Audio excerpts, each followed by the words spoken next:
Buenas tardes. Bienvenidos a la octava Feria de Alimentación y Salud. En nombre y representación de Slow Food Terres de Lleida, tengo el honor de presentaros al doctor Nicolás Olea. Él es catedrático de Medicina en la Universidad de Granada, coordinador de investigación del Hospital Clínico de Granada y su especialidad es Radiología y Oncología. Es considerado una de las máximas autoridades en España en el estudio de las enfermedades derivadas de los productos químicos. Hoy tenemos la suerte de tener entre nosotros al doctor Nicolás, porque la mayoría de los presentes estamos muy concienciados en cuidar nuestra salud a través de una alimentación sana y ecológica, sin tener muy en cuenta, por ejemplo, el tipo de envase que contiene el producto que vamos a ingerir. El título de la ponencia es Determinantes ambientales de la salud y la enfermedad. Doctor, cuando quiera. Muchas gracias.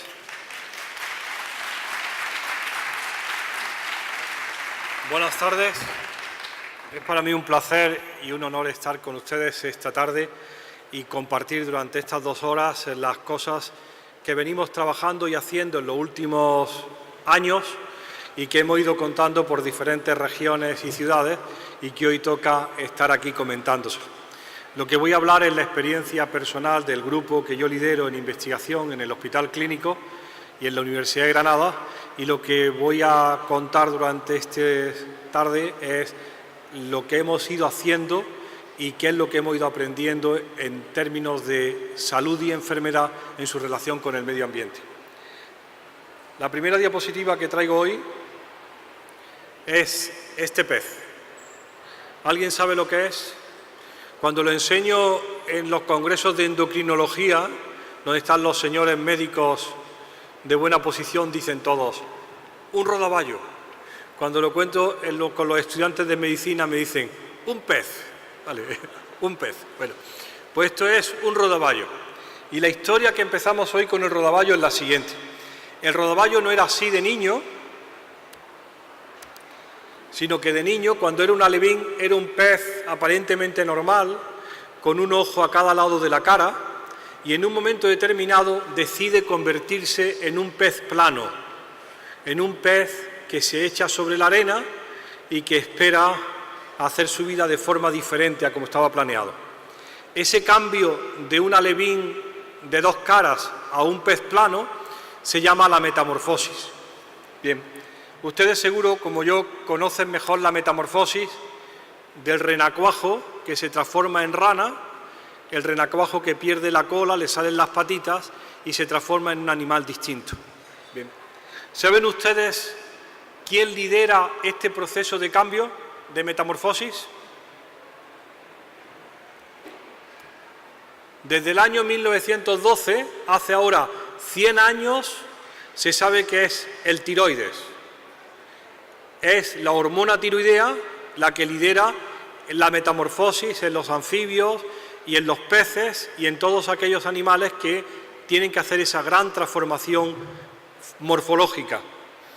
Había un científico en Praga en el año 1912, Frederick Gundernach, que tenía renacuajos en una pecera y que ensayaba qué tipo de órganos y qué extractos de órganos producían o adelantaban la metamorfosis en los renacuajos. Y solamente cuando utilizaba extractos de tiroides, ya fuera de gato o de caballo, conseguía acelerar la metamorfosis.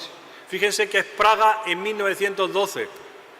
Curiosamente, esto lo aprendí en diciembre pasado en el Museo de Historia Natural, que le daban homenaje a un amigo que se jubilaba en París, un vecino de Gundernach, en la misma ciudad y en la misma calle, que se llamaba Franz Kafka, escribió ese mismo año un libro que se llamaba La Metamorfosis.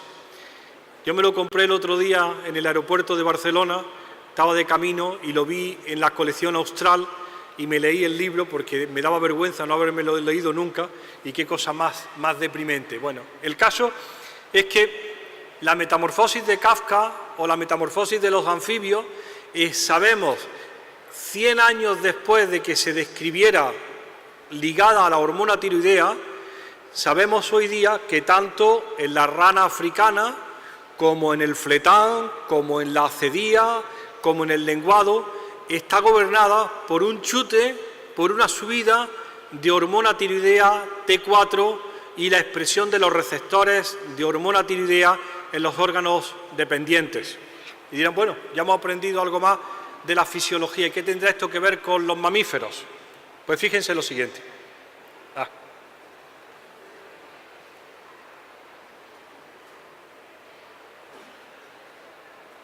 Perdón que esto es un fallo de tecla.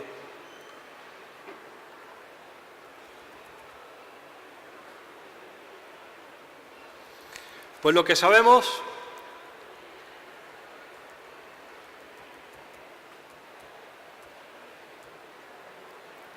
es que a mediados de los años 2000 hubo una enorme crisis en Estados Unidos por la aparición en las lagunas y en los pozos y en los ríos de ranas con metamorfosis equivocada. Se hizo popular en todas las revistas de ciencia la aparición de ranas que tenían cambios morfológicos inadecuados al producirse la metamorfosis de renacuajo a rana. Se dieron varias explicaciones a esta aparición. La primera, ustedes la conocen siempre, que es: esto ha pasado siempre. Bien, los científicos dijeron, no con tal frecuencia. La segunda es que estaba ligado a un efecto invernadero y que probablemente era consecuencia de la radiación solar y la radiación ultravioleta. Hasta que por fin se asoció en unos laboratorios o en unos estudios de laboratorio en el año 2014, es decir, el año pasado, con la presencia en el medio ambiente de un compuesto químico muy bien conocido que se llama tetrabromo bisfenol A.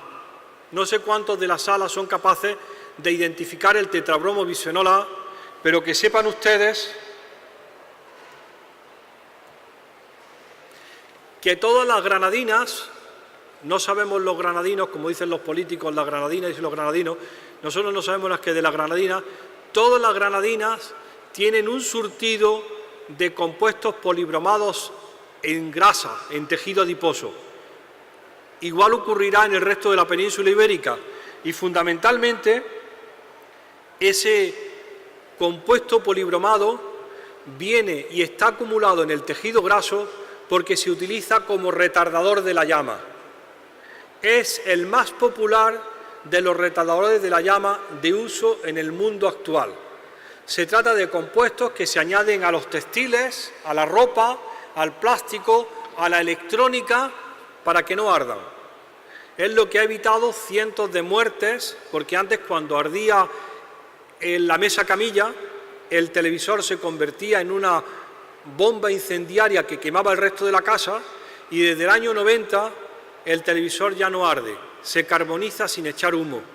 Lo mismo que ocurre con la ropita de prenatal, o lo mismo que ocurre con la ropa de los niños, que uno le puede acercar una cerilla o cae una colilla y ya la ropa no arde, ni las tapicerías, ni los plásticos, nada, porque tiene un porcentaje muy importante de tetrabromo bisfenol A.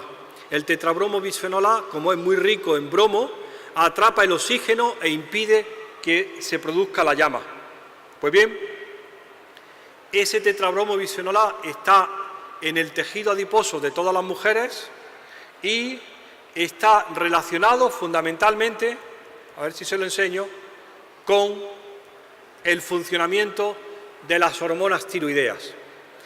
La última vez que yo presenté estos datos dentro del capítulo de tiroides del Congreso Nacional de Endocrinología, en la primera fila estaba un catedrático de neurofisiología del tiroides, muy nervioso, que me dijo: esto que estás contando es muy serio, porque la metamorfosis de los anfibios tiene una representación en los mamíferos, de tal manera que en torno al nacimiento de los mamíferos y especialmente del niño y de la niña existe un cambio morfológico en el cerebro que los fisiólogos lo llamamos la metamorfosis cerebral. y que también es dependiente de las hormonas tiroideas. De otra manera, lo que estás contando como cambios dramáticos en la metamorfosis de los anfibios pudiera estar teniendo lugar en la metamorfosis cerebral de los mamíferos y de la especie humana. Me remitió a los trabajos más clásicos del papel de las hormonas tiroideas en el desarrollo del cerebro del feto y del recién nacido. El caso es que yo le explicaba a él que la presencia de estos compuestos químicos en tejido adiposo es conocida desde antiguo, que de hecho desde el año 1936 está en el mercado el compuesto padre del tetrabromo bisfenol A, que se llama el bisfenol A. El bisfenol A se describió por primera vez en el año 34 por Dodge y Lawson, el mismo que describió y puso en el mercado años después el dietiletilvestrol, que ustedes se conocerán porque está ligado a malformaciones de los recién nacidos. Pues bien, este bisfenol A se fabrica actualmente en un solo punto en España en 500 millones de kilos anuales y es parte del plástico sobre el que ustedes están sentados, el que hace sus gafas, el que hace sus platos, el que hace sus utensilios de cocina, sus aparatos de radio, sus aparatos de televisión o sus coches y sus aviones. El monómero del plástico policarbonato y resina epoxi es bisfenol A.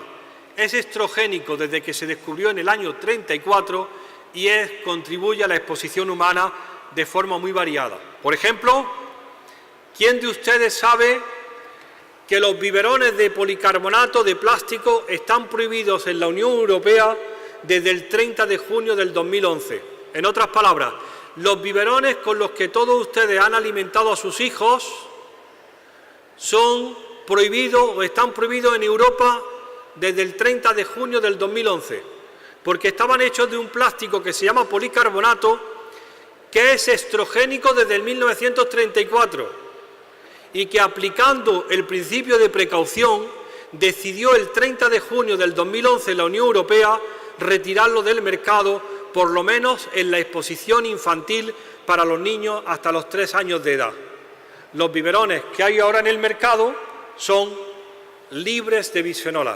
Es decir, que cuando hayan ido a las tiendas y hayan visto que hay plásticos que pone BPA free, ya saben por qué está prohibido.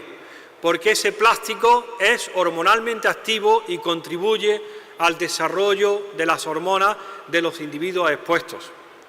La primera recomendación al respecto la dio el Gobierno de Canadá en el año 2008 y el ministro de Medio Ambiente y de Sanidad salieron en la televisión del telediario de las 2 diciendo: por favor, no utilicen más biberones de plástico. Si los utilicen, no los metan en el microondas ni viertan líquidos calientes en el biberón. ¿Se acuerdan ustedes cómo preparábamos los biberones de los niños? Echábamos los polvos, se añadía agua caliente, se agitaba y se completaba con agua tibia. La mejor manera de darle al niño una infusión de bisfenol A. Se prohíbe el 30 de junio del 2011 y, como dice la Administración, pelillos a la mar. Aquí no ha pasado nada, ya está prohibido. Y dice, ¿y esto no estaba advertido con anterioridad? Pues parecería que no. El caso es que bisfenol A sigue teniendo aplicaciones tan llamativas como esta. Seguro que tienen ustedes recibos en la cartera de Zara o de cualquier tienda que con el tiempo pierden las letras y que sueltan un polvillo blanco cuando se pasa la uña. Eso es bisfenol A. Pues que sepan ustedes que desde el 1 de junio del 2013 están prohibidos su uso en toda Francia. Francia decidió que si el bisfenol A no era bueno para los niños lactantes, tampoco debería de ser bueno para los niños en el útero. Y 2 diputadas francesas se fueron a la Asamblea y dijeron: no queremos que haya más exposición de la mujer sana a bisfenol A utilizando los recibos de caja ricos en resinas epoxi y bisfenol A. El gobierno francés emitió una ley prohibiendo de forma unilateral solo en Francia el uso de ese tipo de recibos. El resto de Europa se quedó con la boca abierta diciendo, un país no puede hacer eso. Y dijo Francia, ¿cómo que no? Y ha prometido para el 1 de enero del 2016 prohibir todas las aplicaciones de bisfenol A en los contenedores de alimentos, por ejemplo, en el recubrimiento interior de las latas de conserva. Situación que está denunciada por nosotros desde el año 95 y que estamos esperando a que alguien tome una medida justa, que es la prohibición de los recubrimientos de resina epoxi en las latas de conserva. Pues bien, Francia demostró que el bisfenol A significaba una exposición del embrión y el feto a aquellas mujeres trabajadoras de los cajeros que manejan kilómetros y kilómetros de papel y que la absorción térmica y inhalatoria es posible y que esto no debe de estar ocurriendo. En España estaremos esperando. Bisfenol A tiene otras aplicaciones, como es el caso de los selladores dentales, que nosotros denunciamos en el año 96. Y bisfenol A tiene una de las peores aplicaciones que puede haber, su uso extendidísimo en el medio hospitalario. Hay más de 10 publicaciones internacionales hechas con animalitos donde se han retractado los autores porque el grupo control de ratas o de ratitas estaba guardado en una caja de policarbonato y la caja de policarbonato puede haber contribuido a la exposición al bisfenol A estrogénico de las ratas control. Bien, y los trabajos han sido retirados porque los resultados probablemente están falseados. ¿Hay alguna razón para mantener a los niños prematuros durante 2 meses en una cajita de policarbonato recién nacidos? Pues la Administración está todavía preguntándoselo y pensando que no pasa nada. Hicimos el informe para la Unión Europea de los riesgos de exposición a policarbonato en las unidades de recién nacidos en diciembre del 2013 y nos dijo la Comisión, ahora en primavera del año que viene se publicará y tomaremos medidas. ¿Saben lo que pasó en primavera del año siguiente? Que se fueron, que el presidente se fue, hubo elecciones, hubo nuevo Parlamento, hubo nueva comisión y el informe sigue sobre la mesa de alguien esperando a ver cuándo empiezan a tomarse medidas de prevención de la exposición. Bien, nosotros no trabajamos con animalitos, trabajamos con seres humanos y tenemos una cohorte de niños, 3.600 niños nacidos entre Asturias, Guipúzcoa, Sabadell, Menorca, Valencia y Granada. Y de esos niños sabemos que el 100% orinan bisfenol A todos los días. La exposición a bisfenol A en las embarazadas y en los niños ya ha ocurrido y el 100% de los niños españoles, incluidos los de Sabadell y Ribera del Ebro, orinan todos los días bisfenol A, que es un componente del plástico y que viene de múltiples fuentes, alimentarias, inhalatorias o aplicaciones médicas. Todo esto me ha servido para hacer la introducción de la conferencia, que es que existen compuestos químicos contaminantes ambientales que tienen actividad hormonal y que dentro del organismo pueden modificar el equilibrio de las hormonas. Es lo que conocemos como disruptores endocrinos. La hipótesis fue planteada en el año 96 y en el año 2016, 20 años después, hemos aprendido algunas cosas. Las fuentes de exposición a estos disruptores endocrinos son universales e inadvertidas. Todas las personas sentadas en esta sala tienen esos compuestos en tejido adiposo, en sangre o los orinan todos los días. Lo que tienen ustedes son niveles bajos, espero, de múltiples residuos. Lo que es importante, pero no se explora, es el efecto combinado de todos ellos, lo que se llama el cóctel.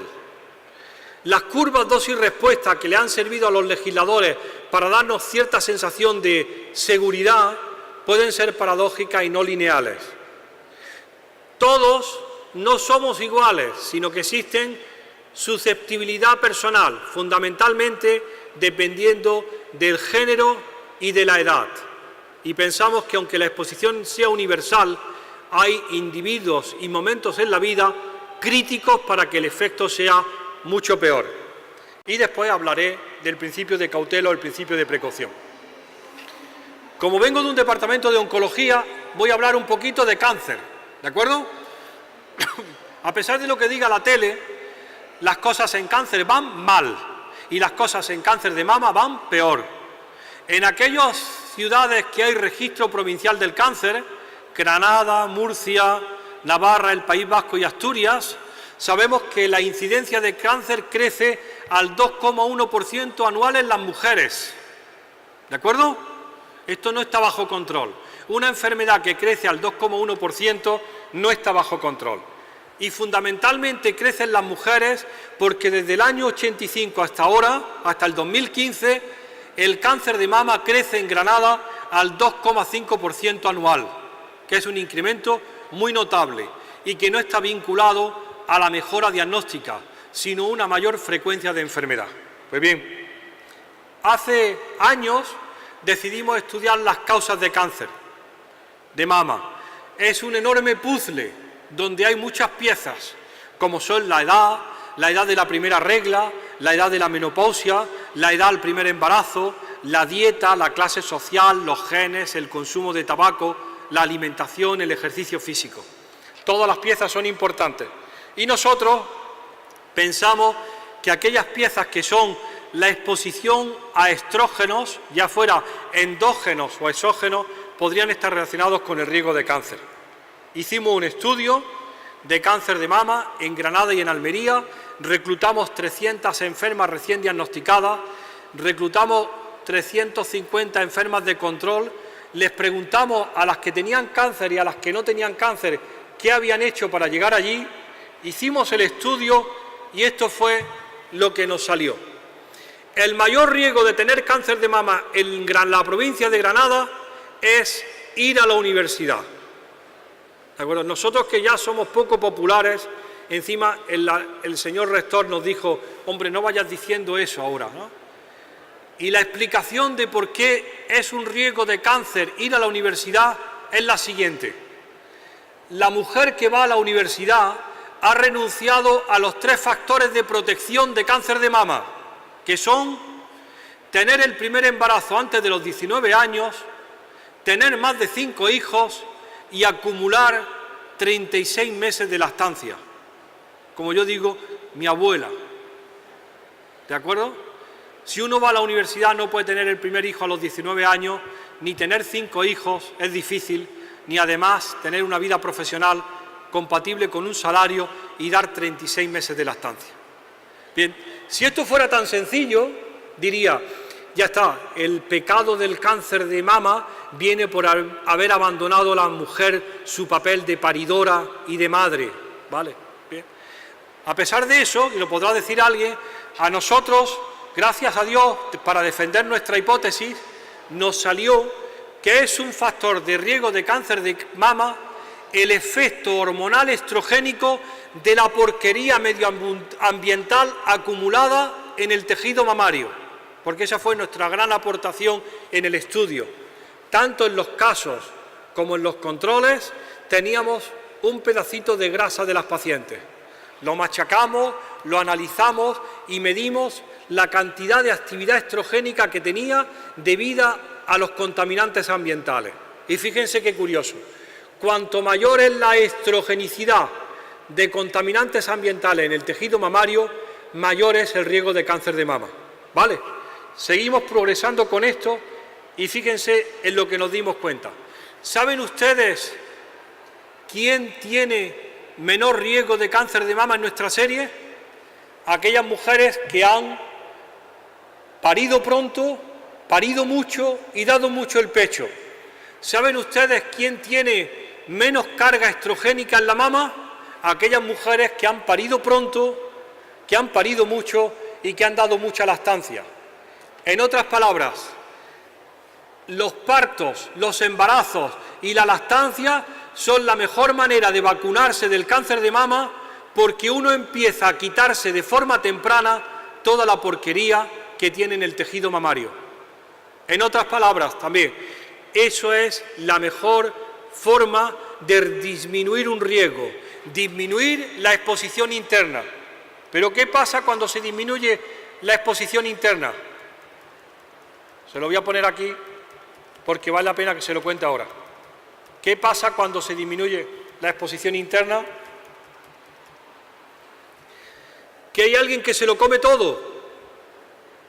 Cuando empezamos a sacar estos datos, alguien nos dijo, los textos de toxicología de los años 60 ya describían que el primogénito, y yo siempre digo, yo soy el quinto, el primogénito se come el 60% de lo que la madre ha acumulado durante su vida. Además, cuanto más vieja sea la madre, más porquería le da al niño. Es decir, alguien se pensaba que toda esta historia de la impregnación de compuestos persistentes en los seres vivos era heredar los parecidos. Dice una ONG, ¿qué han heredado estos niños de sus padres?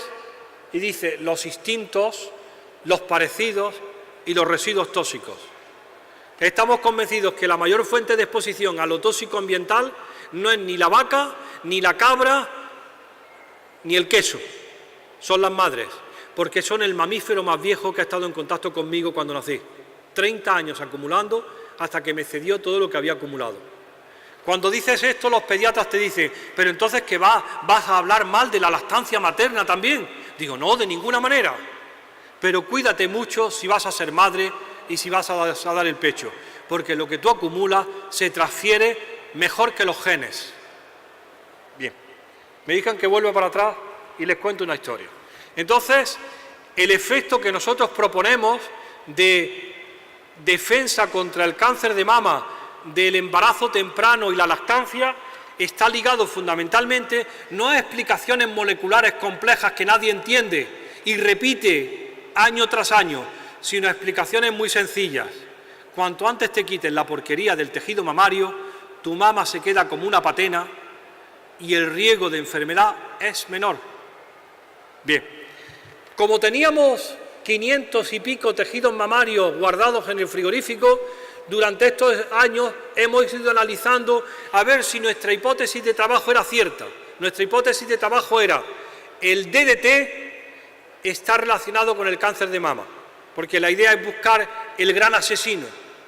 Hemos tenido en estos años ocasión de medir los compuestos orgánicos persistentes en las mamas de las granadinas con cáncer y sin cáncer.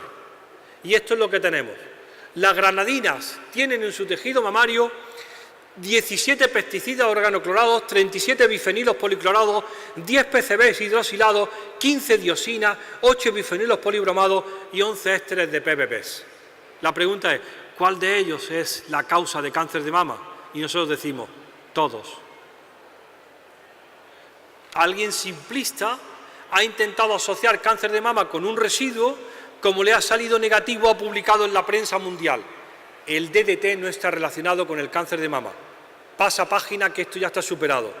Y le decimos, ¿pero de qué estás hablando? Si el DDT tiene 37 amigos. Entonces, para apoyar esta postura, afortunadamente, cuando nosotros publicamos estos datos, hay momentos de lucidez en el Parlamento Europeo y los ministros y ministras de Medio Ambiente y de Salud decidieron sacarse sangre. Entonces estaba Pilar Narbona, de ministra, se sacaron sangre, una ONG hizo sus resultados y la ministra los presentó en un hotel en Madrid. Y estos son los resultados. Los ministros europeos o los ministros de Medio Ambiente y de Salud de la Unión Europea, a los cuales, como digo yo, no se les conoce ninguna actividad laboral de riesgo, tienen 22 PCBs, anda, como la granadina, el 100% tienen DDT, el 100% tienen hexaclorobenceno, el 100% tienen el PBDE, hombre, el retardador de la llama que hace que no se transformen los renacuajos en ranas, en el 100% de los ministros. El 93% tienen lindano, el 75% tienen perfluorado y el 79% tienen dietil-etiltalato. Es decir, todos estamos expuestos a todo, sea el medio del que uno venga y sea rural o sea urbano, e independiente del género y de la edad. Con este panorama, cuando la señora ministra presentaba sus resultados en Madrid, preguntó: ¿y esto qué significa? El director general, que tenía a su izquierda, dijo: los niveles son muy bajos. La respuesta de la administración, ¿no? Los niveles son muy bajos. Los periodistas se quedaron callados diciendo: bueno, ¿y esto qué significa? Y dice la señora ministra: pues no lo sabemos, porque yo tengo de los 106 residuos que me han medido, tengo 46 y no sé aún si 46 residuos bajos son un residuo alto. Yo, que era el experto, le dijo: mire usted, señora ministra, la toxicología reguladora de Europa, América, Japón y Canadá no considera el efecto combinado. La toxicología reguladora sobre la que se regulan nuestras vidas está hecha para compuestos individuales en el momento de registro y no se hace nunca un estudio sobre el efecto combinado o el efecto cóctel. Los periodistas seguían preguntando e insistiendo y yo le dije: bueno, señora ministra, mire usted, con los datos que tenemos lo único que podemos decirle es lo siguiente: si usted fuera un tomate sería comestible. ¿De acuerdo? Eso es lo que podemos decir sobre los niveles, que está dentro de la legalidad. Pero no sabemos si los niveles combinados dentro de la legalidad significan un riesgo, porque eso no se analiza. Y nuestra propia impresión dice que sí, porque ninguno de los residuos del tejido mamario de la granadina se asoció con el riesgo de cáncer. Lo que se asoció con el riesgo de cáncer fue el efecto combinado de todos ellos. ¿Entienden ustedes esto? ¿Tan difícil es entenderlo? Pues siguen basando la regulación en medidas individualizadas de compuestos ambientales. Bien, permítame que siga.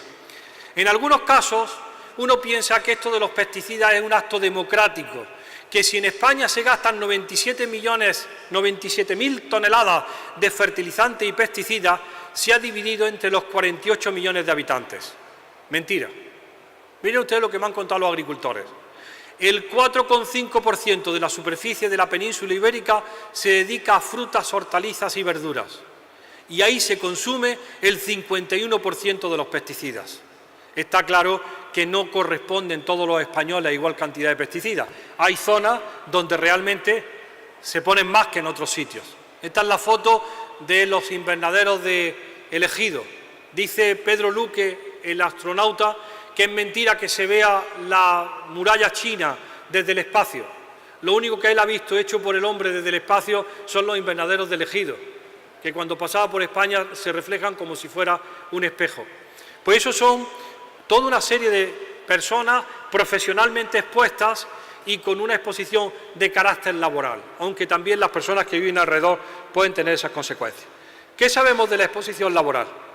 Me insistía un amigo que pusiera esta diapositiva que no había reservado. Esto es, paso muy rápido, ¿no? Me invitan a una conferencia a Albacete. Para ir a Granada, Albacete, hay que pasar por los cerros de Úbeda. Estos son los cerros de Úbeda. Y me paran porque hay una avioneta fumigando. No sé si han visto que aquí debajo hay un señor con una bandera que cuando pasa la avioneta por encima se sujeta el sombrero, se agacha. La avioneta hace un loop en el aire, él se desplaza 20 metros, vuelve a poner la bandera, enseño está en Granada y me dice el epidemiólogo sentado en primera fila: si tú estás interesado en estudiar el efecto de los pesticidas sobre salud humana, busca a ese hombre, porque lo fumigan todos los días durante 8 horas, ¿no?, con la bandera. Yo traté de convencerlo de que no, de que se cambiaba con el piloto y un día pilotaba uno y otro día. Pero bueno, esto es, las consecuencias de la exposición laboral están aquí, están publicadas. Los agricultores, a diferencia del resto de la población laboral española, tienen mayor riesgo de morir de cáncer de estómago, de leucemia, de linfoma no Hodgkin, de cáncer gástrico, de tumores cerebrales y de cáncer de testículo. Y esto es la estadística, es decir, hipótesis, probablemente el uso de fertilizantes, agrochemicals y pesticidas, el contacto con la maquinaria agrícola y que ellos mismos cambian el aceite del tractor. Pero esto está publicado por la oficialidad. Esto es la tesis doctoral de Gonzalo López Avente, el que después nos regaló los mapas de distribución de cáncer en España y que nos ha hecho favores tan grandes como este. Esto está publicado, es para todos los españoles, es gratis. Distribución de incidencia y mortalidad de cáncer por municipios, no por provincias. Sale Balaguer por municipio, por España. Y entonces uno se da cuenta, por ejemplo, para el cáncer gástrico, que si la normalidad, la media en España es blanco y menos de la media es verde y rojo malo, acuérdense siempre rojo malo, pues si es rojo malo es mayor exceso de mortalidad por cáncer gástrico en España. Y uno ve esto y dice, Dios mío, ¿qué estará pasando en Castilla la Vieja? Estos mapas, que son despectivamente llamados estudios ecológicos, son muy buenos generadores de hipótesis. Y piensa uno, ¿por qué tendrán tanto cáncer gástrico en el Valle del Duero? Y las hipótesis que se han lanzado son el arsénico en el medio ambiente, en el terreno, como contaminación natural, o que estos señores meten los chorizos, los jamones y las salchichas en la chimenea y comen ahumados. ¿De acuerdo? Esas son las dos grandes hipótesis. Pero yo siempre que lo veo, y no quiero ofender a nadie del Penedés, yo siempre digo, pero si esto parece las denominaciones de origen del vino tinto, si está aquí Valdepeñas, La Rioja, el Valle del Duero y aquí los vinos de Cataluña, digo, si esto parece más el vino tinto que otra cosa, pero bueno, en principio las hipótesis oficiales son diferentes. Y acaba de publicar Gonzalo López Avente que estas tendencias temporales se siguen manteniendo tanto para hombres como para mujeres, y que es la misma tendencia desde el año 2000 hasta el 2014. Y nos sirve para ilustrar una parte de la presentación, que es esta. En términos de enfermedad, el código postal es más importante que el código genético. Nos están vendiendo de forma continua en televisión que hay un gen maldito que está relacionado con nuestra susceptibilidad a la enfermedad. Y uno dice, ¿de verdad son los vallisoletanos tan distintos de los granadinos? Porque por mucho que insista, a mí no me parecen distintos. Es decir, que tiene que haber algo más en hábitos y en exposiciones que hacen que la frecuencia de enfermedad esté más relacionada con lo que comemos y dónde vivimos que con nuestros genes. De hecho, los epidemiólogos lo identifican. El código postal es más importante para definir tu riesgo de cualquier enfermedad que cualquier información que está proporcionando el código genético, porque las diferencias y las desigualdades sociales, económicas, culturales y de hábitos son la clave para la enfermedad. Bien, sigo entonces con la parte. Los pesticidas a la población general, como los que estamos aquí sentados, nos interesan fundamentalmente como residuos de pesticidas en la dieta. Y de ahí sabemos que fundamentalmente lo que hay es una exposición de la población general y un riesgo que no es idéntico para todas las edades. Cuando yo les ponía aquí el gráfico de la lactancia como forma de aclaramiento y de limpieza del pesticida por parte de la madre, quería señalarles esto que es el pan nuestro de cada día en todas las sociedades científicas actuales. Se llama una nueva causa de enfermedad. Cómo los primeros 9 meses de nuestra vida determinan el riesgo de la enfermedad que tenemos en el adulto y de la salud que tenemos en el adulto. Se llama el origen embrionario y fetal de la salud y la enfermedad, porque se consideran que las exposiciones, y no estamos hablando de genes ni de mutaciones, sino de las exposiciones hormonales o de cualquier otra causa que ocurren en momentos críticos y ventanas del desarrollo, condicionan la mayor facilidad de tener una enfermedad. No sé si ustedes han oído hablar de la epigenética, que es la modulación de los propios genes en momentos en que se tiene que determinar cuál va a ser nuestra modulación. Hay momentos críticos después de embarazo y lactancia para la exposición a pesticidas. Y quiero llamar la atención sobre 2 cosas. Uno, sobre la derivación de los pesticidas prohibidos en agricultura hacia la jardinería. Y lo han comentado aquí esta mañana. En más de una ocasión, productos como el metoxicloro, como el glifosato, como productos que ya no se van a poder utilizar sobre alimentos se siguen utilizando de forma residual en jardinería, dependiendo así la exposición en muchas ocasiones de los niños. O el uso de pesticidas libremente en cosmética y farmacología. Esta es Teresa, la chica que tiene ya 24 años, y eso fue la última vez que la pelamos porque había piojos. Y para el tratamiento de los piojos teníamos un bote de champú en el cuarto de baño que tenía en su composición lindano. El lindano es un compuesto organoclorado persistente, bioacumulable, disruptor endocrino y carcinogénico, prohibido y acompañando a la docena sucia, prohibido en agricultura, pero permitido en la estantería del cuarto de baño de mi casa, y decía en el bote, aplíquese cada 15 días, y nosotros como buenos padres se lo aplicábamos todos los días durante 15 días, para ver si desaparecían los piojos.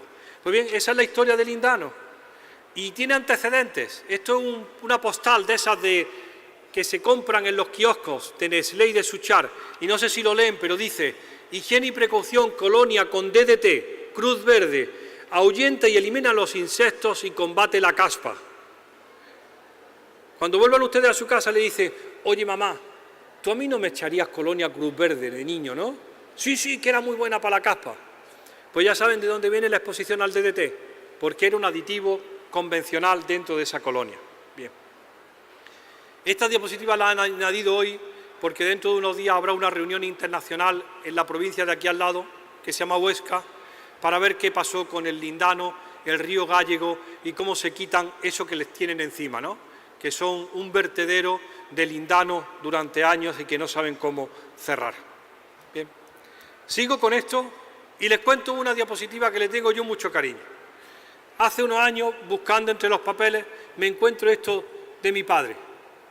Dice, bueno, les cuento los antecedentes. Vivimos en Granada y mi padre se compró una casa en Cájar, a 4 kilómetros de Granada, donde nos vamos todos los granadinos a veranear porque decimos que qué bien se está y hace mucho menos calor. A 4 kilómetros de Granada hace el mismísimo calor que en Granada, pero bueno, todos nos íbamos al chalet. Y allí se cultivaban papas desde el año 50, las patatas. Y en mi casa siempre hemos dicho, aquellos sí que eran patatas, no lo que se compra en el supermercado. Estoy hablando de los años 60. Pues hace unos años me encontré esto de una nota entre los papeles de mi padre, que en paz descanse, que dice, gasto hecho a don Francisco Lea. Una factura por arreglo de salideros de Laza, 152 pesetas. 10 chiquillos en las papas a 26 pesetas, 260 pesetas. Y de pronto leo, 2 veces Gesarol, 35 pesetas. Me voy corriendo al internet, le digo, ¿qué es Gesarol? Y aparece esto, DDT para el escarabajo de las patatas. Digo, la madre que los parió. ¿Esto eran las patatas tradicionales, como dicen aquí? Las patatas tradicionales. Lo pregunto en mi casa y me dicen, pero chiquillo, los porvos de las papas. Los porvos es los polvos en andaluz. Digo, ¿pero cómo los porvos de las papas? Dice, sí, los porvos que se le echaban a las papas. Digo, pero si eso era DDT. ¿Cómo? Eran los porvos. Estaba tan asumido que había que echarle polvo a las papas que no sabía uno que era la mejor manera más particular y más privada que tenía de exponerse al DDT. Más como en la casa había dinerillo, si se le podía echar 3 veces mejor que una. ¿De acuerdo? Bueno, pues eso son para la gente que venga hablando de los buenos viejos tiempos, que sepa que eso es lo tradicional. Bien. Consecuencia de esas exposiciones vienen de esas lluvias vienen estos fangos o estos barros. El 100% de las mujeres que dan a luz en el Hospital Clínico de Granada tiene DDT en su placenta. En el año 2010. Y dice, eso no puede ser el uso fraudulento del DDT. No, no es el uso fraudulento. No es que las nubes vengan de Marruecos cargadas de DDT. Es que un compuesto que es 75 años persistente en el medio ambiente es generacionalmente persistente en el tejido adiposo de las mujeres. La mayor fuente de exposición a los compuestos persistentes son las madres, porque estuvieron impregnadas y lo transportan y lo pasan a su hijo. Tengo que cambiar ahora y hablar de otros compuestos.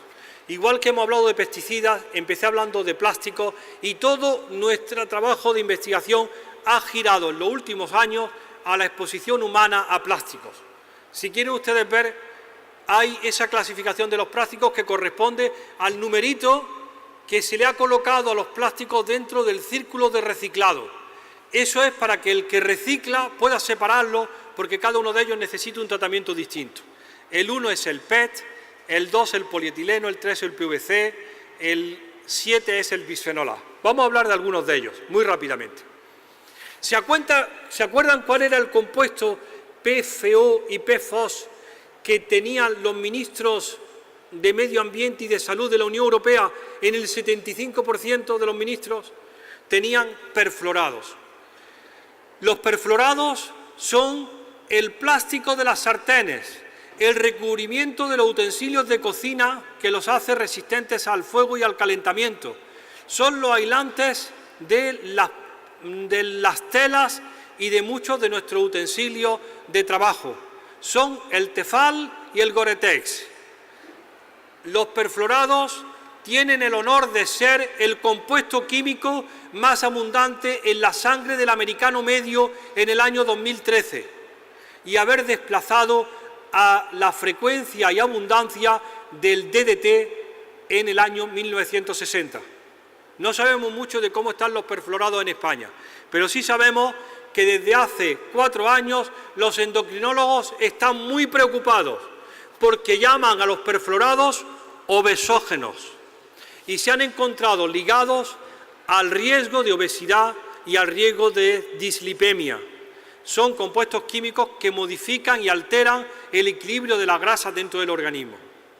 Cuando se pregunten ustedes que dónde está el plastiquillo de las sartenes con las que hacen las tortillas francesas para sus niños por la noche, que ya se les ve el metal, ya saben dónde está, circulando en sangre, como residuos de perfluorados y bioacumulables en tejido adiposo y recientemente vinculados a la obesidad. Por esa razón, cuando vayan al Corte Inglés, verán que hay un altarcito con sartenes que pone no PFOA y que valen 30 euros más. Y nadie le ha explicado por qué tienen que comprar sartenes de 30 euros más. Pues porque no tienen perfluorado. Mientras que los productores ya los están retirando, la Administración todavía está esperando, como siempre, a que no pase nada.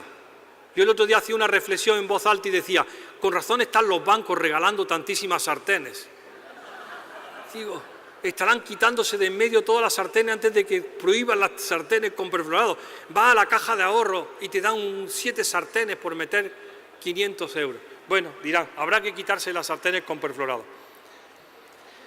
Ustedes sí que conocen la historia de los talatos, que son los ablandadores del plástico. Es la primera aplicación del principio de precaución por la Unión Europea, previa al bisfenol A en los biberones, y es con objeto de evitar la exposición infantil por el uso de chupetes, tetinas y mordedores de plástico ablandado con los talatos. Los talatos ya están prohibidos en los juguetes y en los utensilios para niños por su riesgo como disruptores endocrinos, aplicando el principio de precaución, porque dice la autoridad, no hay todavía ningún caso de un niño que haya chupado una tetina y se haya caído muerto al suelo. Pero como es una exposición a talato, vamos a suprimirlo en los niños de menos de 3 años. Y ahora les voy a hablar del plástico. Afortunadamente estos señores han puesto botellas de cristal, pero estos que se han aficionado a las botellas de plástico, que el otro día me contaban, empiezan en el año 93, cuando les dice el fabricante del plástico al de Coca-Cola, ¿cuánto es lo máximo de Coca-Cola que puede llevarse un ama de casa a su casa? Y dicen, pues una botella de cristal de 1 litro, porque 2 botellas rompen la bolsa de papel americana, ¿no? Dice, pues le vamos a dar a usted un sistema para que se pueda llevar 1,5 litros de Coca-Cola por el peso de un litro. ¿Cómo? Con esta botella que pesa menos. Y le dan la botella de PET y consigue Coca-Cola vender un 50% más de producto al mismo peso. Pues bien, ese es el comienzo del PET. El PET se convierte en el gran producto inerte para embotellar todos los líquidos. Los alemanes publicaron en el 2009 que el 90% de las aguas embotelladas en plástico en el mercado alemán eran estrogénicas. Y nosotros hemos publicado en el año 2015 que el 85% de las aguas embotelladas en plástico en el mercado granadino son estrogénicas. Y son aguas que provienen de Lugo, de Granada, de Guadalajara, de Segovia, de Valencia, de Gerona, de Albacete, de Badajoz, lo que hay en cualquier supermercado. Pues bien, hemos analizado la estrogenicidad de esa agua y sabemos que el 85% son estrogénicas y el 40% son antiandrogénicas, indicando cuando vienen en cristal no lo son, cuando vienen en plástico sí lo son, indicando o sugiriendo que es algún componente del plástico lo que contamina las aguas. Cuando esto lo hemos hecho, nos han dicho que el PET no es estrogénico. Lo hemos analizado y es verdad, no es estrogénico.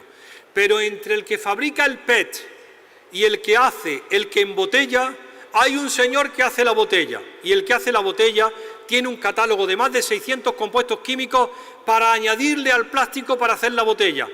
Un flexibilizante, un antiespumante, un ayudador para la presión, son lo que se llaman los aditivos del plástico.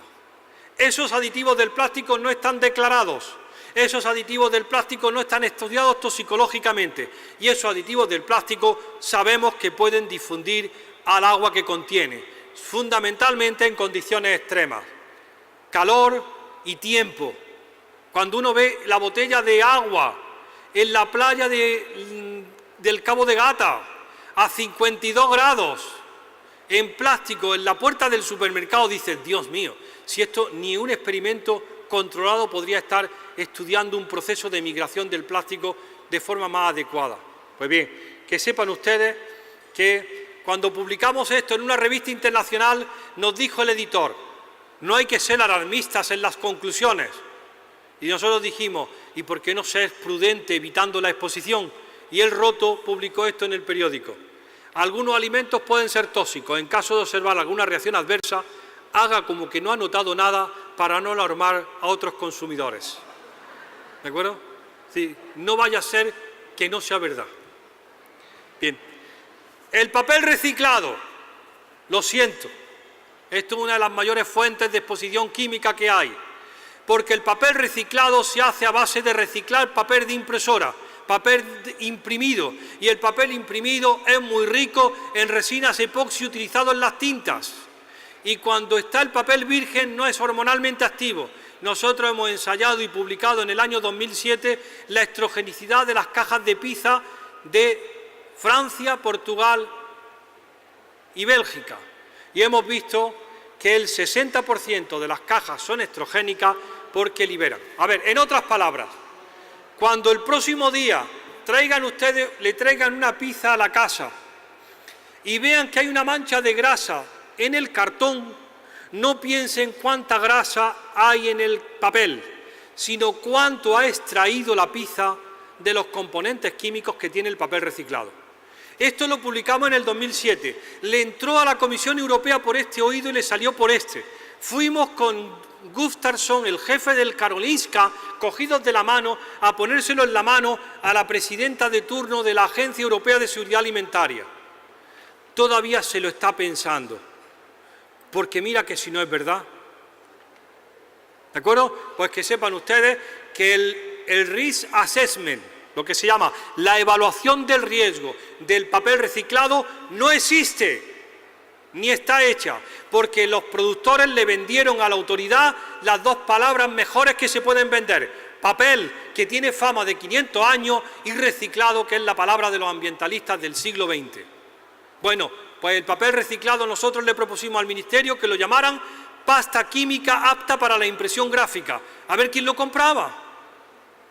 ¿De acuerdo? Porque no es papel, es una pasta química apta para la impresión gráfica. Y los componentes son múltiples y sus actividades biológicas están por decidirse. Cuando ya pensamos que lo teníamos todo resuelto, que los malos de las películas eran los agricultores echando pesticidas o los productores envasando en plástico, nos enteramos por la contraportada de la revista Environmental Health Perspective, que es la que queremos publicar, que la mayor fuente de exposición a talatos no son los plásticos ni los papeles, son los cosméticos. Y en el número del año 2011, uno de los números de la revista, dice: sexy para ella, para el niño podría ser un veneno. Y nos confirman que la mayor exposición a talatos son los cosméticos. La Unión Europea se pone las pilas y obliga en el año 2013 a que se declare por el nuevo decreto de cosméticos la composición no porcentual, sino solamente cualitativa de los componentes en todos los cosméticos, sean caros o baratos. Y a partir de entonces uno los puede leer. Pero se preservan una palabra, que es parfum, que es la parte no declarada de los cosméticos que contiene aquello que lo hace inimitables. Y dice, ¿y qué son? Dice, lo mismo que hay en la parte declarada, pero en una composición no conocida. Es decir, al final no sabemos cuáles son los cosméticos. Pero fíjense si es serio la historia, que ustedes van al Mercadona o al Árbol o al Eroski y de pronto se encuentran entre todos los geles, unos geles de baño especiales apartados que dice: no parabenes, no talatos, no colorantes, no fenoxietanol. Desafortunadamente, para nombrar a los talatos ponen PHTHALATS, 5 consonantes seguidas. Yo siempre digo, los andaluces cuando llegan a la cuarta consonante dicen: esto no se puede leer, esto son unas siglas, esto no se puede leer, ¿no? Dice, ¿será difícil hacer una traducción de talato y poner una F, una P o lo que quiera para que alguien pueda entenderlo? Si es que eso repele. Bueno, pues está entre todos los cosméticos, pero apartado. Y en lugar de valer 2,38 € vale 3,38 €. Yo voy siempre al supermercado y cojo los 2 botes todos los días. Me voy a la señorita y le digo: señorita, si esto tiene 28 componentes y esto tiene solo 14, el de los sin talato, ¿no debería ser más barato? Si tiene menos cosas. Y me mira siempre la señora diciendo: ¿dónde habrá salido este loco? Digo, pero si tiene menos cosas tendría que ser más barato. Y dice, no, es que estos son para la gente entendida. Como eres un entendido, pues tienes que pagar 1 € más. Dice, pero si tiene menos cosas, no me cobres lo que no le has puesto.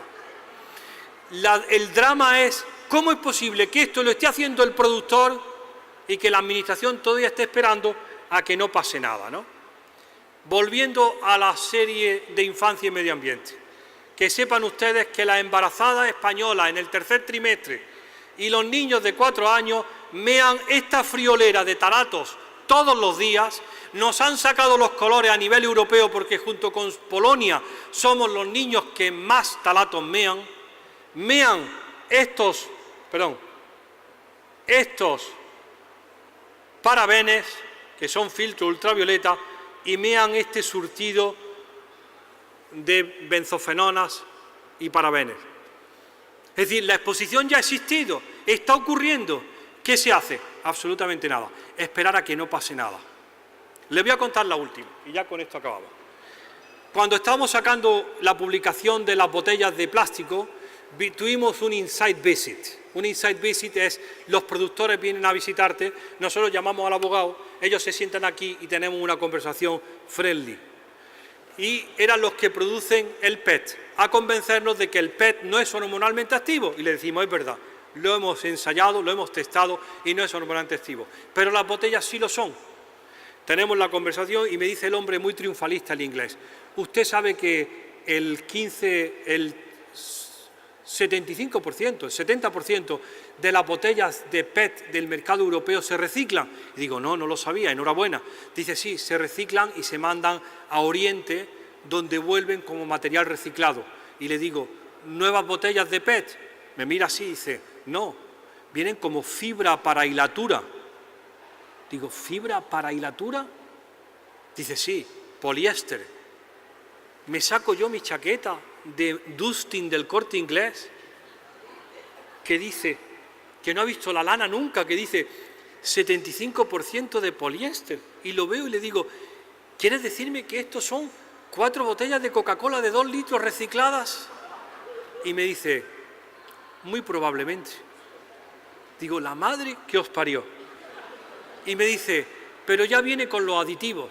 Digo, ¿qué aditivos lleva el textil? Porque yo había oído del plástico, del papel reciclado, de los perfumes, de los cosméticos, pero no había oído nunca nada de la ropa. Dice, sí, la ropa lleva agárrense, polibromados para que no arda. Mi padre, que fumaba, tenía la corbata llena de agujeros porque le caía y se le quemaba la corbata. Ahora ya nada arde. Llevan perflorados porque va a salvar, te cae una tapa y hace así y dice, ni mancha. ¿Cómo va a manchar si es como la sartén antiadherente? Lleva, dependiendo del color que ha elegido, cadmio, cromo, plomo, antimonio, mercurio, que se lo dan con metales. Lleva los alquilfenoles, que es iron free. Yo me he enterado ahora que es iron free, que significa sin plancha, gracias a los alquilfenoles. Lleva los eftalatos, porque es la arruga es bella. Lleva el tributil estaño, que está prohibido en todos los barcos de más de 12 metros de eslora, porque es un disruptor endocrino que afecta a los moluscos y ha provocado una enfermedad en todo el Mediterráneo y en el Atlántico que se llama el imposex, que es que la Nucella lapillus, la cañailla, tiene pene y ya está prohibido de las pinturas. Se sigue utilizando en los textiles porque evita que cuando te suda el sobaquillo se descomponga muy pronto aquello y huela mal. Digo, ¿esto es textil? Y le digo, ¿y esto quién lo está estudiando? Se lo digo claramente, nadie. ¿Dónde está el informe? A ver, los que sepan inglés, que vayan a PubMed y digan Risk Assessment of Textile, Fiber and Fabrics. Me he enterado ahora que fabrics, como fábrica, significa telas, en inglés. Risk Assessment of Fabrics. No existe. Esto no ha pasado por ningún control porque no es ningún riesgo. Dices, pero tío, si esta es la misma química que se está utilizando en el resto. No hay enseñanza. Bien, ¿cómo estamos de tiempo? ¿Qué hora es? 3:10. Solamente un ejemplo más. Nosotros tenemos la serie IMA, los franceses tienen la cohorte Génération Future y deciden un día seguir las recomendaciones de la administración y dicen, nuestros niños van a comer sano, comer 5 frutas y legumbres al día, en cada comida según su apetito tomar pan, cereales, patata y legumbres, 3 raciones de productos lecheros y sus derivados, limitar el consumo de sal, de las materias grasas y beber agua a voluntad. Se van a un supermercado del sur de París, le hacen la comidita y hacen una alícuota proporcional. Desayuno, almuerzo y cena. Lo mandan a 3 laboratorios independientes, uno en Francia y 2 en Bélgica, y analizan los residuos que hay en la comida. Esto es la cena. ¿Ven esta lista de aquí? ¿Les suena? Residuos de tetrabromos, bromados, residuos de DDT y pesticidas, residuos de metales, residuos de dioxina y residuos de furano. Esto porque se le ha ocurrido a la madre ponerle salmón. Eso es el salmón del mercado. Cuando vienen aquí los especialistas en nutrición y dicen, hay que comer salmón. A mí me invitan a los congresos eso y digo, vale, pero recuerda, le están hablando a ustedes del salmón del Cuaternario, que vivía salvaje en el Atlántico y subía por los ríos canadienses. ¿De acuerdo? Ellos hablan de ese salmón que era tan rico. Este es el salmón que está en el mercado. Y uno piensa y sueña que a ver si lo bueno que tiene el salmón contrarresta esto que es la exposición de un pez graso. Igual que esto, como le han puesto un vaso de plástico, estos son los talatos que tenía el agua, y esto es los PCBs que tenía el queso fundido, esto es lo que tenía el albaricoque, y así lo mismo, lo tienen ustedes en la presentación, lo que tenía el almuerzo o lo que tenía el desayuno. Al final del día, el muchachito se ha metido 128 residuos químicos de 81 sustancias diferentes. 42 de los residuos son carcinógenos o probablemente carcinógenos. 5 son carcinógenos ciertos y 37 son disruptores endocrinos. Solamente 2 estaban por encima de los límites de la legalidad. Dices, pero la evaluación del riesgo tendría que estar hecha para estos 128 residuos en conjunto. Si no, lo que me estás vendiendo es solo una ilusión que me gustaría que fuera verdad. Bueno, pues no está hecha esa evaluación. Para acabar, un compañero mío que es catedrático de biología molecular y que no tiene nada de ambientalista ni de agricultor, ni está en los movimientos de estos, dice lo siguiente: en términos de práctica médica y siguiendo el principio de cautela, los médicos generales, los endocrinólogos, los pediatras y los obstetras deben considerar dar recomendaciones a sus pacientes en lo que refiere a los disruptores endocrinos y el riesgo de obesidad y de diabetes. Esto debe ser especialmente importante en los periodos más sensibles de la vida, como la infancia y el embarazo. ¿Están los médicos dando recomendaciones en la exposición a disruptores endocrinos si ni siquiera le ha llegado todavía la información? ¿Si desconfían en que esto sea una moda? Pues fíjense lo que dice la Unión Europea. Hay que aplicar el principio de precaución. Cuando una actividad se plantea como una amenaza para la salud humana o el medio ambiente, deben tomarse medidas precautorias a pesar de que algunas relaciones de causalidad no estén establecidas en su totalidad, porque el establecimiento de las relaciones de causa-efecto se hace sobre los cadáveres y nosotros queremos ciertas decisiones antes de que podamos establecer una asociación cierta dentro de 50 años. Es un crimen gastarse el dinero del consumidor para demostrar en el año 2015 una asociación entre el DDT y el cáncer de mama. Me habría gustado que alguien hubiera sido más cauto en el año 60 y hubiera limitado su uso. ¿De acuerdo? Esto es, para la última, la versión almeriense del principio de precaución. Me invitaron a una conferencia en Almerimar y me dijeron: mucho cuidado que hay un cruce muy peligroso. Yo iba con mi coche y veo stop a 150 metros. Cuando iba por 50 se me caló el coche. No puedes parar a esa velocidad que estaba.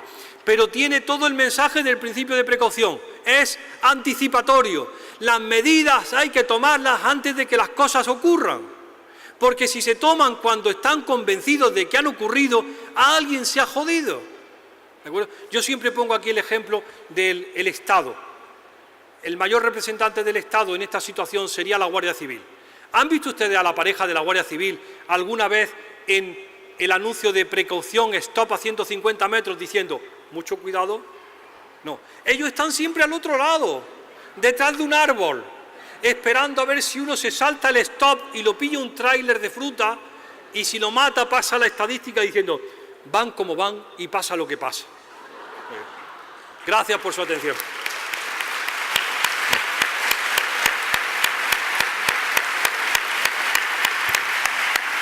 No sé si quieres que te hagan una pregunta. Vamos muy bien, ¿eh? ¿A qué hora le vamos? A 3:15, las 4.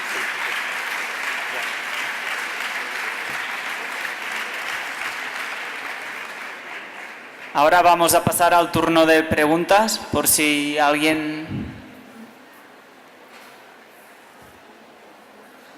que levante la mano. Allí. Yo quería preguntarle qué posibilidades tenemos de lograr eliminar todos estos tóxicos que inevitablemente tomamos. Porque aunque llevemos una dieta sana, o lo intentemos, parece ser que no hay forma de librarse de estos tóxicos. Sí, mire, la respuesta es muy difícil y no tiene respuesta. Es la respuesta de la pregunta de $1 millón y la respuesta no existe. Está claro que habrá formas de disminuir la exposición, no de liberarse. La agricultura ecológica, la agricultura alternativa, la vuelta a consumo natural, la eliminación de plásticos de nuestras vidas, la cosmética de líneas más ambientalistas y la disminución del uso de los plásticos y de los cosméticos probablemente favorezca enormemente la disminución de la exposición.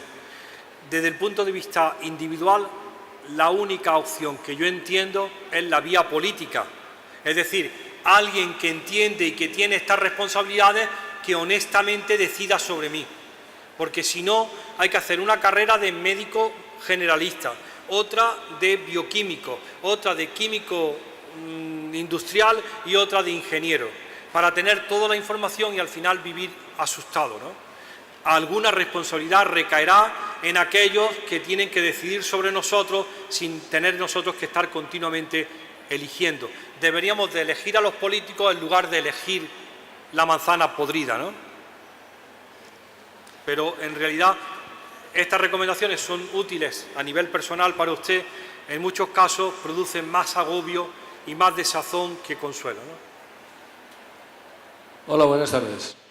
Yo vivo en la zona de Alicante, en Denia, y hace aproximadamente 4 o 5 años, o quizás 6, empezamos a observar que cuando comprábamos túnidos menores en la lonja de Javea concretamente, al guisarlos aparecía una mutación morfológica que no deformaba el túnido menor, pero aparecía una doble estructura de la espina central. Había una espina central, la convencional, calcificada normal, otra que estaba en proceso de calcificación, pero más rosácea, que hacía una curva sin producir ninguna modificación morfológica en ese túnido. En concreto eran melvas y bacoretas, ¿no?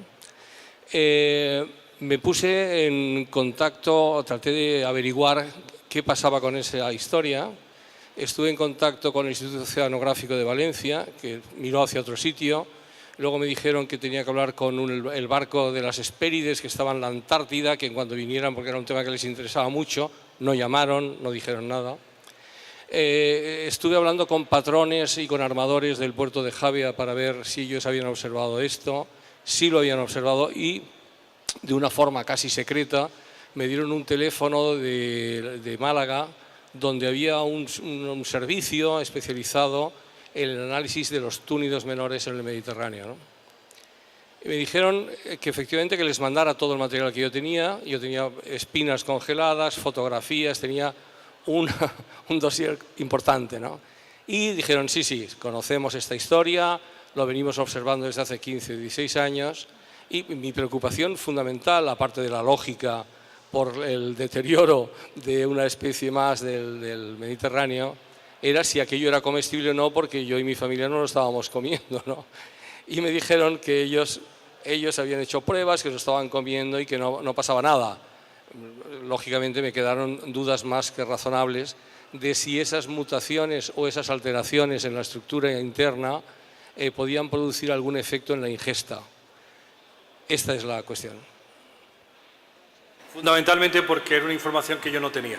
La parte inicial y más interesante es que todo eso son especies centinelas, ¿de acuerdo? Nosotros no somos muy diferentes a los atunes, por muy guapos que pensemos que somos, estamos todos en el mismo ambiente. Si ellos están mostrando un daño, nosotros vamos a mostrar ese daño también, eso está claro. Cuando esos delfines vienen solos a la costa a morirse, ¿qué les pasará? O cuando cazan o pescan animales con deformidades, dice, bueno, estamos todos en el mismo barco y probablemente eso sea nada más que un ejemplo de lo que puede estar ocurriendo. Toda la hipótesis de disrupción endocrina nace sobre observaciones en el mundo animal. Hasta el año 96, en que la evidencia de daño hormonal en el mundo animal es tan poderosa que alguien se pregunta, Theo Colborn, ¿estará pasando esto en la clínica humana? Empiezan a engancharse piezas y 20 años después dicen, por supuesto, en diferentes momentos, en diferentes formas o en diferentes representaciones, la incidencia de cáncer de mama, la incidencia, el aumento, el incremento en la obesidad, el aumento e incremento en diabetes, los trastornos tiroideos, todo estaba ya descrito en especies animales. ¿De acuerdo? Nosotros no tenemos 2 raspas, pero bueno, tendremos otras cosas. Entonces, toda la evidencia que hay ambiental es útil para ver las sospechas en humanos. Ahora le voy a dar la mala noticia.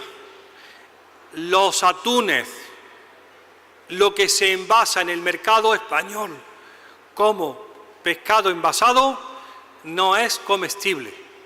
Está publicado por la Universidad de no sé dónde, de Reus y de Tarragona, más la Universidad de Valencia, más el centro de Cartagena. Han analizado el contenido en metales del pescado envasado. Su gran recomendación: no es apto para el consumo en los individuos en desarrollo. Los niveles de mercurio que tienen superan las recomendaciones. Fundamentalmente porque lo que se está envasando son peces viejos y gordos. Y los peces viejos y gordos están intoxicados por compuestos orgánicos persistentes, fundamentalmente metales. Y eso está publicado, y la advertencia sanitaria se ha dicho, y se le ha dicho a las valencianas que no pueden comer durante el embarazo 2 veces a la semana emperador, porque entonces mean mucho más metilmercurio del recomendado. Es decir, los peces nos están diciendo ya que están expuestos a todo lo que se ha vertido al Mediterráneo. Y el consumo, que es lo que a usted le preocupa, de los humanos de esos peces es también problemático, porque lo bueno que pueda tener el atún o el pez espada como ácido fólico y vitaminas para el desarrollo del niño y del embarazo y del lactante o del embrión y del feto, está contrarrestado por la enorme exposición ambiental que hay a compuestos orgánicos persistentes. Que se lo advierto, está escrita, está publicada y está hecha como informe oficial de los investigadores. Y la Administración está todavía pensando a ver si no pasa nada. Yo a ti te mando el paper el último firmante es José Jesús Guillén, epidemiólogo de Cartagena. Y el paper está escrito en una muy buena revista internacional, se ha hecho una versión en castellano y se ha hecho como un informe a la Administración. Pues ¿qué pasa? Se están envasando peces muy contaminados. Sí, una pregunta muy sencilla.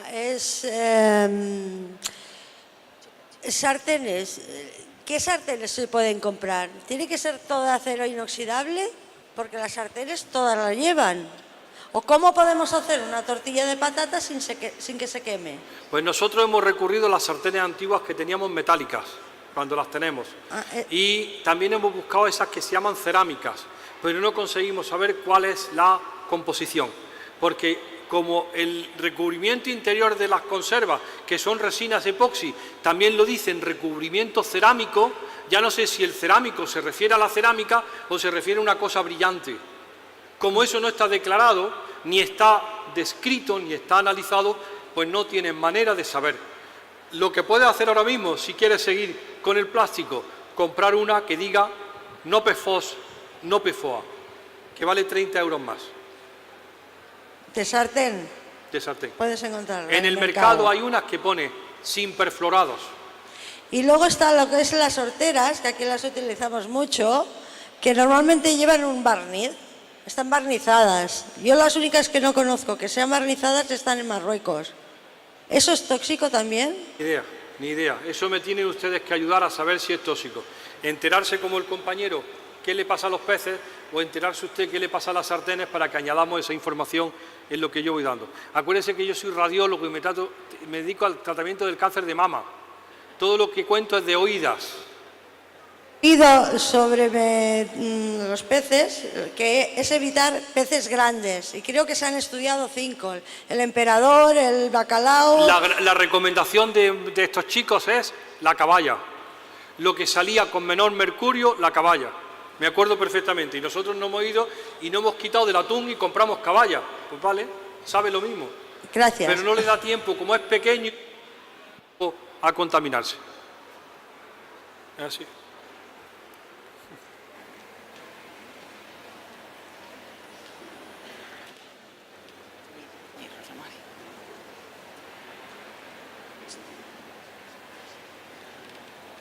Mientras que llega esto, que sepan ustedes que todo esto... A ver, una advertencia, antes que haga la primera pregunta.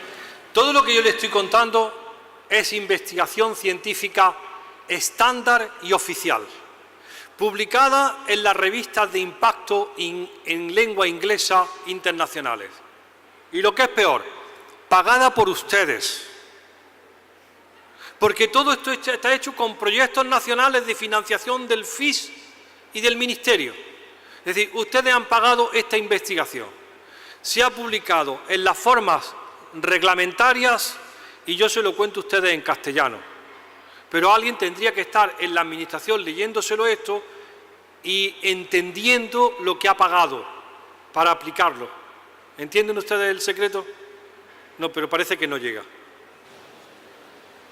Hola, a mí me gustaría saber si no puedo beber, o no debo beber agua embotellada, ¿qué alternativa tengo? Y si es la del grifo, algunas veces nos han comentado que tampoco está libre de nitratos y que tampoco no es bueno para la salud. ¿Y qué opción tiene? Nuestros controles negativos son el agua en cristal. Fíjate qué cosa más sencilla. Como muchas de las marcas tenían el mismo agua en cristal, no había esa actividad hormonal en el envase en cristal. Nuestra conclusión fue que no era el proceso de llenado ni almacenamiento, sino el envase lo que contribuía a la exposición al plástico. O sea que la del grifo sí que sería recomendable. En nuestro caso es recomendable. Cada vez que digo esto en Madrid, se levanta la primera fila e intentan acribillarme y matarme, porque dicen, no, que tiene cloración, que tiene las especies derivadas de la cloración del agua. Para los compuestos plásticos, el agua del grifo no tiene plástico. Vale, muchas Ahora, gracias. si lo que tiene es especies orgánicas derivadas de la cloración, lo que se llaman halógenos, clorohalógenos, que se relacionan con el cáncer de vejiga, eso es otro cantar. Vale. Bien, yo iba más o menos por la misma línea que esta persona que ha hecho la pregunta. Yo vivo en un pueblo donde el agua es muy rica en cloretileno, ¿no? Pero que dicen que la tratan y por esto el agua está bien, el agua que sale del grifo.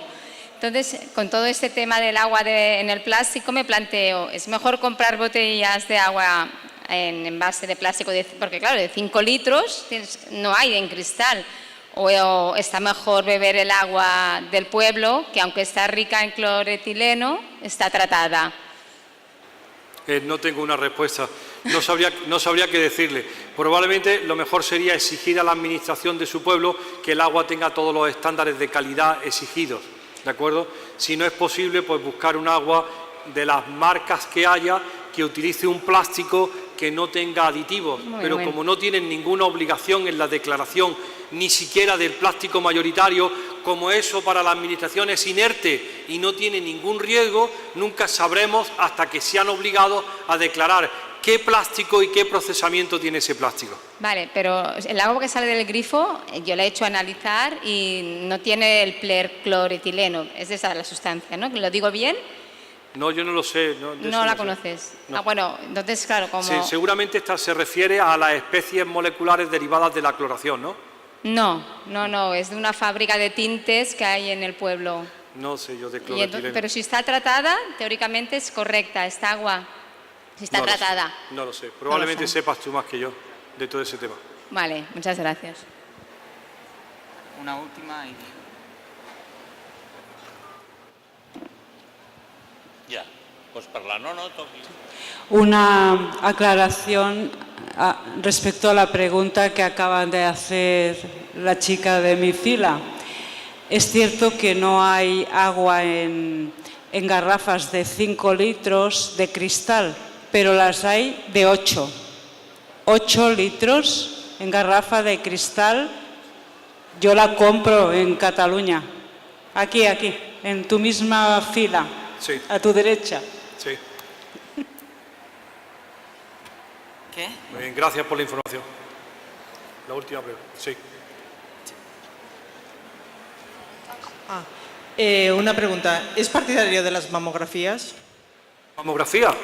Vamos a ver. La mamografía, la radiación ionizante es una de las causas conocidas claras de cáncer de mama. La serie de enfermas tuberculosas entre los años 20 y 30 que fueron radiografiadas de forma sistematizada para el control del hemotórax espontáneo por tuberculosis desarrollaron cáncer de mama. ¿De acuerdo? Eso es la mejor prueba de que la radiación ionizante del rayo X induce cáncer de mama. Ahora, la radiación ionizante de una mamografía bianual a partir de los 50 años como prevención o ayuda al diagnóstico temprano se ha demostrado que es útil para determinar o para detectar la enfermedad en sus fases más precoces y asegurar un tratamiento más eficaz. Sí, está claro, es como todas las cosas en la vida. La radiación ionizante produce cáncer, pero utilizada de una forma conveniente a partir de una edad, 50 años, bianual y con riesgos, pues evita la mortalidad ayudando a un diagnóstico más temprano. ¿Que aparece un algo mejor que la mamografía? Bendito sea. Pero por el momento es mejor que la ecografía o que la palpación. Hacemos la última pregunta. Bueno, primero de todo, Nicolás, felicitarte como siempre y agradecerte este conocimiento y estas risas también que nos provocas. Solamente algunas aportaciones. Pienso que, por ejemplo, en cuanto al agua, hay 2 casas españolas que sí envasan en vidrio. En relación a lo de las sartenes que preguntaban, no quiero dar nombres comerciales de ningún tipo, pero las hay en cantidad. O sea, hay productos importados que no tienen ningún antiadherente. Bueno, nada más, felicitarte y enhorabuena.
Buenas tardes, bienvenidos a la 8ª Feria de Alimentación y Salud.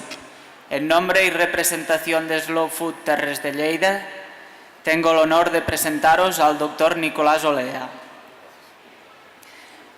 Él es catedrático de Medicina en la Universidad de Granada, coordinador de investigación del Hospital Clínico de Granada y su especialidad es Radiología y Oncología.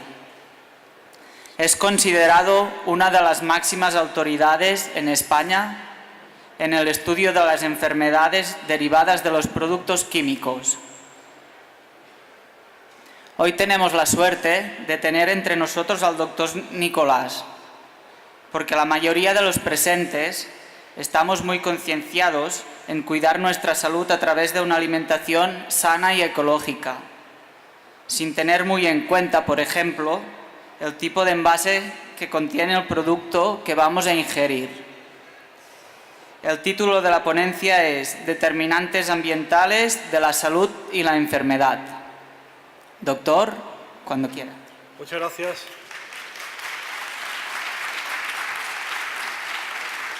Buenas tardes. Es para mí un placer y un honor estar con ustedes esta tarde y compartir durante estas 2 horas las cosas que venimos trabajando y haciendo en los últimos años y que hemos ido contando por diferentes regiones y ciudades y que hoy toca estar aquí comentándose. Lo que voy a hablar es la experiencia personal del grupo que yo lidero en investigación en el Hospital Clínico y en la Universidad de Granada, y lo que voy a contar durante esta tarde es lo que hemos ido haciendo y qué es lo que hemos ido aprendiendo en términos de salud y enfermedad en su relación con el medio ambiente. La primera diapositiva que traigo hoy es este pez. ¿Alguien sabe lo que es? Cuando lo enseño en los congresos de endocrinología, donde están los señores médicos de buena posición, dicen todos, un rodaballo. Cuando lo cuento con los estudiantes de medicina me dicen, un pez. Vale, un pez. Bueno, pues esto es un rodaballo. Y la historia que empezamos hoy con el rodaballo es la siguiente. El rodaballo no era así de niño, sino que de niño, cuando era un alevín, era un pez aparentemente normal, con un ojo a cada lado de la cara, que hay ahora en el mercado, son libres de bisfenol A. Es decir, que cuando hayan ido a las tiendas y hayan visto que hay plásticos que pone BPA free, ya saben por qué está prohibido. Porque ese plástico es hormonalmente activo y contribuye al desarrollo de las hormonas de los individuos expuestos. La primera recomendación al respecto la dio el Gobierno de Canadá en el año 2008 y el ministro de Medio Ambiente y de Sanidad salieron en la televisión del telediario de las 2 diciendo, por favor, no utilicen más biberones de plástico. Si los utilicen, no los metan en el microondas ni viertan líquidos calientes en el biberón. ¿Se acuerdan ustedes cómo preparábamos los biberones de los niños? Echábamos los polvos, se añadía agua caliente, se agitaba y se completaba con agua tibia. La mejor manera de darle al niño una infusión de bisfenol A. Se prohíbe el 30 de junio del 2011 y, como dice la Administración, pelillos a la mar. Aquí no ha pasado nada, ya está prohibido. Y dice, ¿y esto no estaba advertido con anterioridad? Pues parecería que no. El caso es que bisfenol A sigue teniendo aplicaciones tan llamativas como esta. Seguro que tienen ustedes recibos en la cartera de Zara o de cualquier tienda que con el tiempo pierden las letras y que sueltan un polvillo blanco cuando se pasa la uña. Eso es bisfenol A. Pues que sepan ustedes que desde el 1 de junio del 2013 están prohibidos su uso en toda Francia. Francia decidió que si el bisfenol A no era bueno para los niños lactantes, tampoco debería de ser bueno para los niños en el útero. Y 2 diputadas francesas se fueron a la Asamblea y dijeron, no queremos que haya más exposición de la mujer sana a bisfenol A utilizando los recibos de caja ricos en resinas epoxi y bisfenol A. El gobierno francés emitió una ley prohibiendo de forma unilateral solo en Francia el uso de ese tipo de recibos. El resto de Europa se quedó con la boca abierta diciendo, un país no puede hacer eso. Y dijo Francia, ¿cómo que no? Y ha prometido para el 1 de enero del 2016 prohibir todas las aplicaciones de bisfenol A en los contenedores de alimentos, por ejemplo, en el recubrimiento interior de las latas de conserva. Situación que está denunciada por nosotros desde el año 95 y que estamos esperando a que alguien tome una medida justa, que es la prohibición de los recubrimientos de resina epoxi en las latas de conserva. Pues bien, Francia demostró que el bisfenol A significaba una exposición del embrión y el feto a aquellas mujeres trabajadoras. Es que a mediados de los años 2000 hubo una enorme crisis en Estados Unidos por la aparición en las lagunas y en los pozos y en los ríos de ranas con metamorfosis equivocada.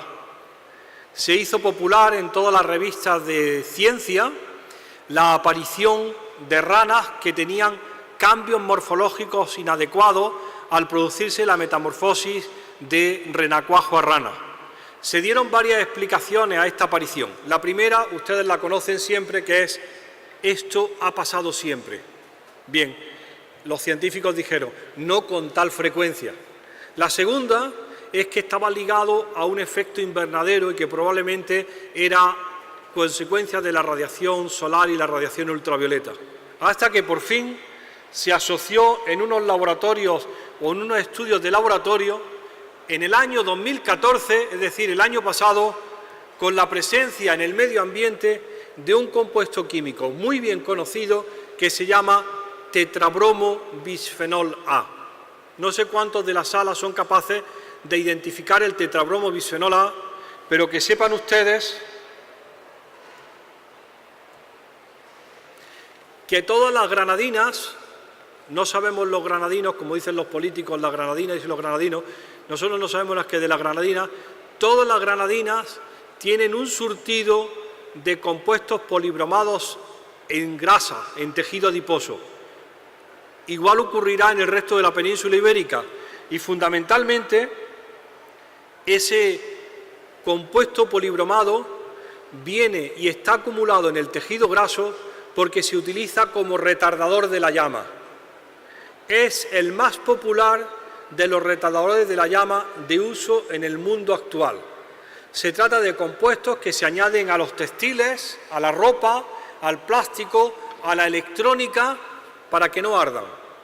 Es lo que ha evitado cientos de muertes, porque antes cuando ardía en la mesa camilla, el televisor se convertía en una bomba incendiaria que quemaba el resto de la casa y desde el año 90 el televisor ya no arde, se carboniza sin echar humo. Lo mismo que ocurre con la ropita de prenatal o lo mismo que ocurre con la ropa de los niños, que uno le puede acercar una cerilla o cae una colilla y ya la ropa no arde, ni las tapicerías, ni los plásticos, nada, porque tiene un porcentaje muy importante de tetrabromo bisfenol A. El tetrabromo bisfenol A, como es muy rico en bromo, atrapa el oxígeno e impide que se produzca la llama. Pues bien, ese tetrabromo bisfenol A está en el tejido adiposo de todas las mujeres y está relacionado fundamentalmente, a ver si se lo enseño, con el funcionamiento de las hormonas tiroideas.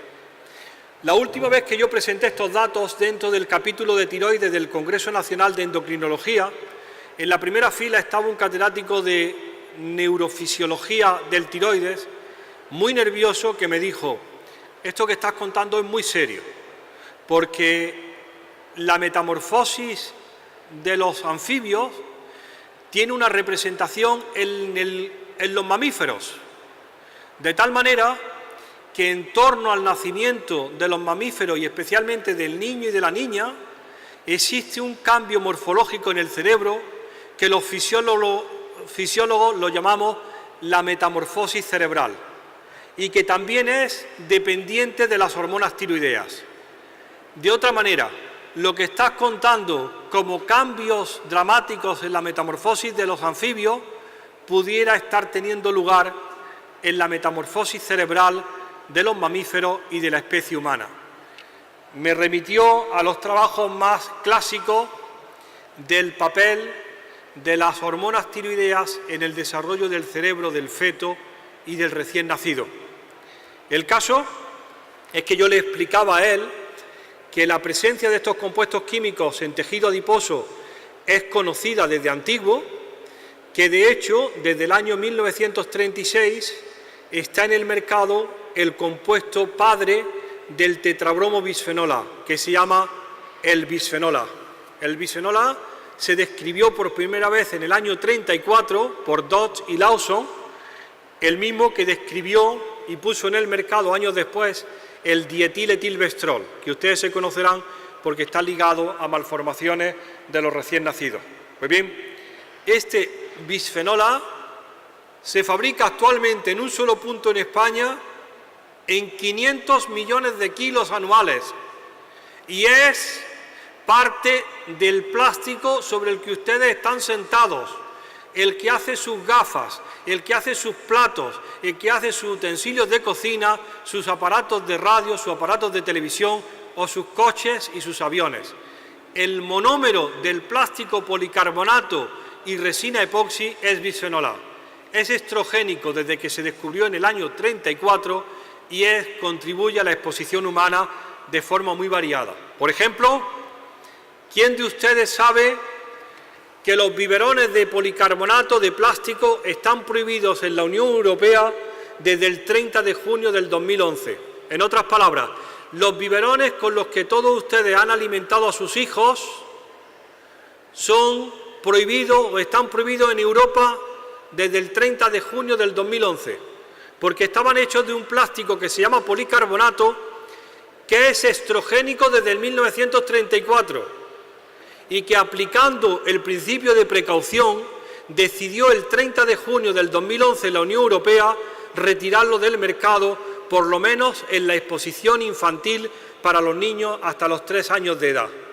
Los biberones, y en un momento determinado decide convertirse en un pez plano, en un pez que se echa sobre la arena y que espera hacer su vida de forma diferente a como estaba planeado.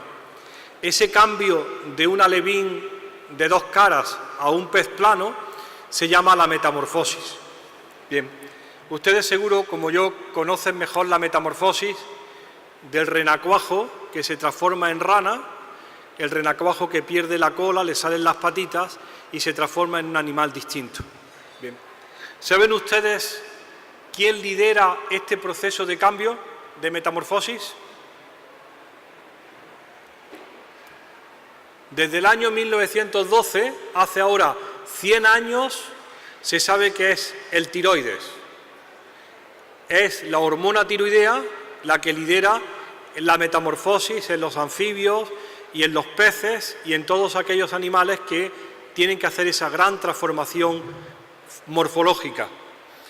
Había un científico en Praga en el año 1912, Frederick Gundernach, que tenía renacuajos en una pecera y que ensayaba qué tipo de órganos y qué extractos de órganos producían o adelantaban la metamorfosis en los renacuajos. Y solamente cuando utilizaba extractos de tiroides, ya fuera de gato o de caballo, conseguía acelerar la metamorfosis. Fíjense que es Praga en 1912. Curiosamente, y esto lo aprendí en diciembre pasado en el Museo de Historia Natural, que le daban homenaje a un amigo que se jubilaba en París, un vecino de Gundernach, en la misma ciudad y en la misma calle, que se llamaba Franz Kafka, escribió ese mismo año un libro que se llamaba La Metamorfosis. Yo me lo compré el otro día en el aeropuerto de Barcelona, estaba de camino y lo vi en la colección austral y me leí el libro porque me daba vergüenza no haberme lo leído nunca y qué cosa más deprimente. Bueno, el caso es que la metamorfosis de Kafka o la metamorfosis de los anfibios, sabemos 100 años después de que se describiera ligada a la hormona tiroidea, sabemos hoy día que tanto en la rana africana como en el fletán, como en la acedía, como en el lenguado, está gobernada por un chute, por una subida de hormona tiroidea T4 y la expresión de los receptores de hormona tiroidea en los órganos dependientes. Y dirán, bueno, ya hemos aprendido algo más de la fisiología. ¿Y qué tendrá esto que ver con los mamíferos? Pues fíjense lo siguiente.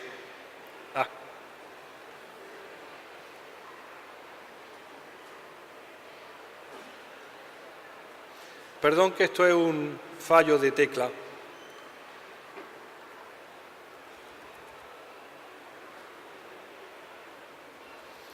Pues lo que sabemos